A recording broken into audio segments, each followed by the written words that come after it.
es, como dijimos, un decreto estructurado, pero a su vez que permite la introducción de modificaciones propias de la Superintendencia de Riesgo del Trabajo, que es la única que puede introducir o modificar o mejorar lo que ya se dice en el 911. Hasta ahí estamos claros. Bueno, ahora, la resolución, la primera que tenemos en importancia, la 231. Respecto de la 231 de 1997, en la cual en su artículo número 1 fija las condiciones básicas de higiene y seguridad que debe cumplir toda obra en construcción desde el comienzo de la misma, serán las siguientes. Desde el inicio, instalaciones de baños y vestuarios, provisión de agua potable, construcción de infraestructura de campamento en el caso de ser necesario, disposición de vehículos apropiados para el transporte en caso de ser necesario, entrega de todos los elementos de protección personal para el momento de la obra que se trate. O sea, que si uno va a empezar la etapa de obra y no va a haber trabajo en altura, yo como empresario no es necesario entregar los elementos de protección personal para trabajo en altura. O sea que lo que hay que entregar son los elementos de protección personal necesarios para la etapa en la que yo me encuentre. Ese es un ejemplo que doy muy burdo, pero para que se entienda. La implementación del servicio de higiene y seguridad y la confección, dice acá, del legajo técnico. Legajo técnico, dice nada más. La elaboración, el número 7, elaboración de un programa de capacitación en higiene y seguridad y la realización de las instrucciones básicas inicial para todo personal. Es hacer un programa de capacitación a lo largo del tiempo que dure la obra, pero tenemos que plantearnos una base cero. ¿Cuál es lo mínimo que necesitamos que nuestros trabajadores tengan respecto de una capacitación de higiene y seguridad? Ejecución de medidas preventivas de protección de caídas de personas, derrumbes, colocación de barandas, vallas, señalización, pantallas, un murado, tablestacado. Eso va a depender también de la etapa en la que se encuentre la obra. Disponer de disyuntores eléctricos y puesta a tierra de acuerdo al riesgo a cubrir, a los tableros y a las máquinas instaladas. Asimismo, el cableado se ejecutarán con cables de doble aislación. La 10ª instalación de un extintor de polvo químico seco triclase ABC cuya capacidad es de 10 kilogramos. No especifica a qué distancia tengo que estar de donde yo estoy trabajando hasta el matafuegos, cuántos matafuegos, no habla específicamente de eso. Y la 11, protección de los accionamientos y sistemas de transmisión de máquinas instaladas. No obstante esto lo tengo que yo cumplir al inicio de toda obra. Toda obra que yo vaya a hacer, mínimo tiene que tener esto. Después, si yo marco un día de inicio, número 0, a los 7 días yo tengo que entregar los elementos de protección personal, la ropa de trabajo. Y a los 15 días tengo que cumplimentar otro tipo de requerimientos que me pide la 231, que es completar la capacitación básica de higiene y seguridad, instalar los carteles de obras, destinar los sitios adecuados al comedor del personal, complementar la protección contra incendio, adecuar el orden y limpieza de la obra destinando accesos, sectores de acceso, circulación y ascenso en caso de corresponder, seguros y libres.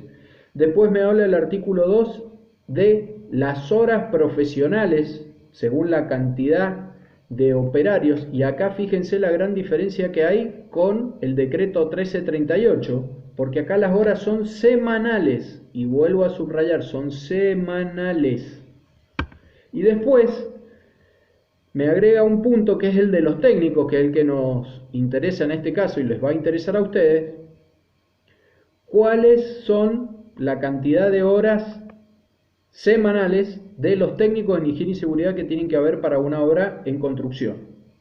Ahí detalla que a partir de las 50 personas el profesional a cargo del servicio de higiene y seguridad establecerá Fíjense la cantidad de técnicos necesarios y la asignación de horas. O sea que la asignación de horas a los técnicos en una obra en construcción no la da ni el 911, no la da el 351, no la da la 19587, no la da el 1338, la da el responsable en higiene y seguridad que esté a cargo de la obra.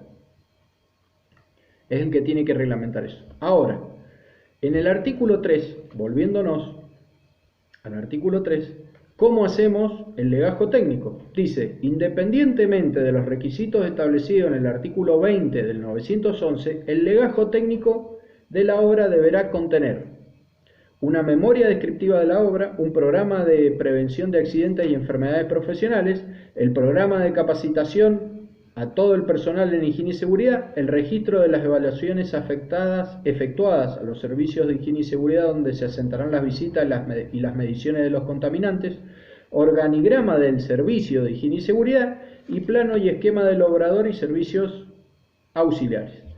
¿Por qué se da esto? Es la pregunta que deberían hacerse ustedes. ¿Por qué se marcan estos puntos dentro del legajo técnico? ¿Por qué? Porque en el artículo 20 del 911 habla de que la documentación, toda documentación tiene que estar en la obra, pero específicamente en el capítulo 4, artículo 20, dice: el legajo técnico estará constituida por toda la documentación generada por la prestación de higiene y seguridad, de los riesgos emergentes, contendrá información suficiente, pero no te dice qué es la información suficiente, de acuerdo a las características, volumen y condiciones bajo las cuales se desarrollan los trabajos para determinar los riesgos más significativos. O sea, te da unos lineamientos generales, pero no te dice taxativamente tenés que hacer esto, esto y esto y esto. Entonces, volviendo a que estamos en Argentina, a que nadie quiere poner un peso de más en trabajo, ya sea de higiene y seguridad o de medio ambiente, que son variables de ajuste, entonces todas las obras en construcción y los responsables de higiene y seguridad hacían el legajo técnico y lo completaban de la manera que interpretaban. Esa es la cuestión. ¿Hasta qué? Hasta que se dieron un montón de situaciones donde esa documentación no satisfacía la necesidad de los inspectores de la superintendencia y habían demasiados problemas y cada uno hacía la suya, donde la superintendencia dijo: listo, vamos a sacar una resolución donde aclare este punto en específico.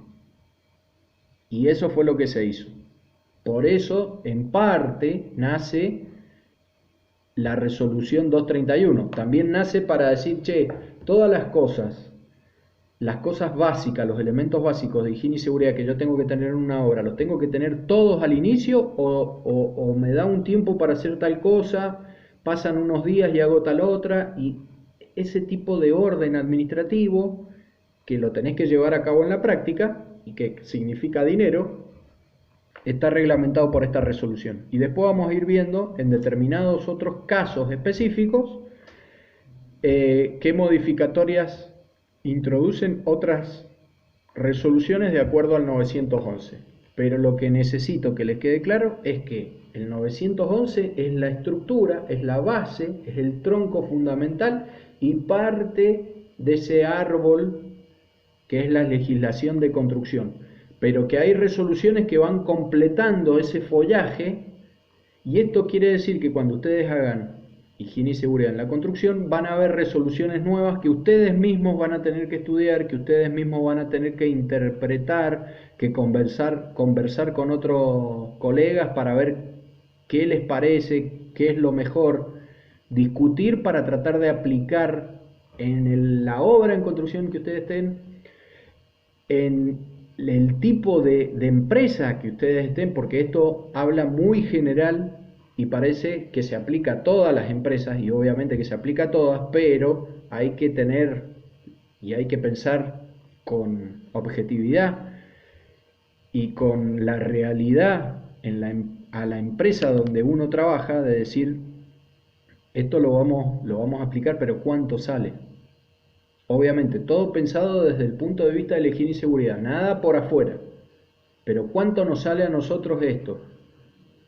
¿Se entiende? Hasta ahora. Después vamos a seguir con el video parte 2. Perdón, este es el parte 2, parte 3 y parte 4.